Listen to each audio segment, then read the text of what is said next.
सबके चैनल में इधर नीलू दीवानी भोरेलाल मोहिनी हमें दीदी का नाम करवा हमें दीदी पूरा नाम है तो दोस्तों आप लोग के चैनल में एक तीनों महाभूति डांस करेंगे हम गाने मान भूतवा है भूतनी है पता नहीं गाँव में लेकिन अब तुम सब बताया कमेंट करके कि चल गाने का चलते और सब नदी भूतवा रहे लेकिन अब भूतनी हो गई। अरे घरवा के दुल्हन जो है तोहरी रहिया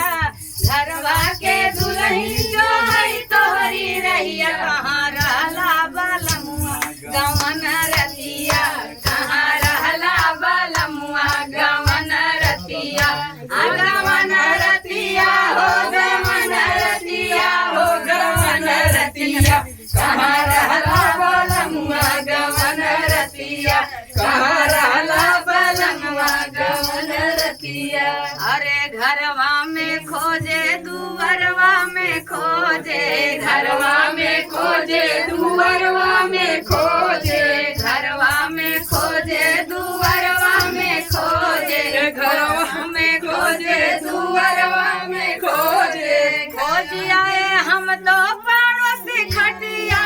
अरे खोजी आए हम तो पड़ोसी खटिया कहाँ रहला बलमुआ गवन रतिया कहाँ रहला बलमुआ गवन रतिया गवन रतिया हो गवन रतिया हो गवन रतिया कहाँ रहला बलमुआ गवन रतिया कहाँ रहला बलमुआ गवन रतिया।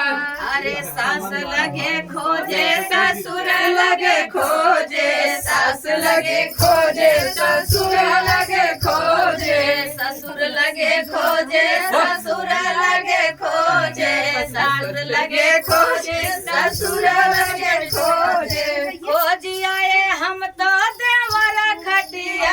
अरे खोजी आए हम तो देवर खटिया कहाँ रहला बलमुआ गवन रतिया कहाँ रहला बलमुआ गवन रतिया गवन रतिया हो गवन रतिया हो गवन रतिया कहाँ रहला बलमुआ गवन रतिया कहाँ रहला बलमुआ गवन रतिया।